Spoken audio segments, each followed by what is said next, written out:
This video is about how to emergency winterize this particular equipment set. This equipment set consists of a Pentair MasterTemp heater, an older Hayward SuperII filter pump, a Polaris PB460 booster pump for the cleaner, and an older 300 square foot Hayward cartridge filter. This is for emergency winterization in case of a power outage preventing you from running your circulation system. In our area we rely on the circulation system to be running to prevent freeze damage. To winterize the system, we would kill all power by turning this off. This switch works like a light switch, except it turns off the 220 volt power to this system. It is an AC2 disconnect switch. It looks like a normal light switch. This is common in our area of North Texas, but it may be different on your pool. Many times there are also 110 volt light switches associated with your pool equipment. If you are unsure if this is a 220 volt disconnect switch on your pool, then you need to make sure that you turn the 220 volt breakers that supply power to your equipment. These may be in a sub-panel adjacent to your pool equipment, or it may be breakers in your main panel for your home. I highly recommend that you identify the breakers for your pool equipment and mark them so they may be easily identified in an emergency. I recommend that you have a qualified pool professional or electrician to identify proper power shutoff if it is not obvious to you and you are uncertain. So if power is restored, the time clock cannot accidentally turn it back on. We pull the drain plug on the MasterTemp heater drain plug is a thumb screw. You may use a pair of pliers, but be very careful not to break the grip part of the plug. Heater right here.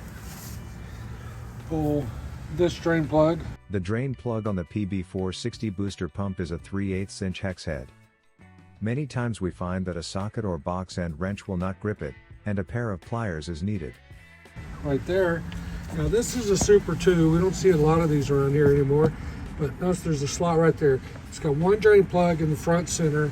Then it has another drain plug right here. You can use a large flathead screwdriver. A large flathead screwdriver is typically what we use to remove the drain plugs on a SuperII, but you can use a 1/2 inch wrench to remove those two drain plugs. Then we have this drain plug right here. Notice that's got a slot in it. Typically use is a flathead screwdriver. I'll slide it into that slot and then I can... This is my preferred method to remove this drain plug. You have to be careful with these plugs. The structure of the slot can easily crack. You can use a pair of channel locks, but I have found it easier for me to crack the plug with channel locks. So a medium-sized screwdriver is my preferred tool. Remove that drain plug like so. After you remove the drain plugs, I recommend that you put all the plugs in the pump basket so they do not get lost. All of your equipment should be protected. You may possibly lose some plumbing if water is trapped in areas that will not allow it to drain down. The plumbing on this equipment pad is pathetic. There are low spots that cannot be drained, so that plumbing is susceptible to freeze damage. I would also recommend removing the poppet on this check valve to the spa return so it does not trap water. The check valve on the spa fountain is not accessible, so it cannot be protected without blowing out the line and sealing it. If it were to suffer freeze damage, I would replace it with a style that is accessible. After the freeze event has passed, and your electricity is restored, then reinstall all of the drain plugs. I recommend lubing the O-rings on the plugs and replacing the O-rings if they are damaged. Then prime your pump and check for any damage they may have resulted from the freeze.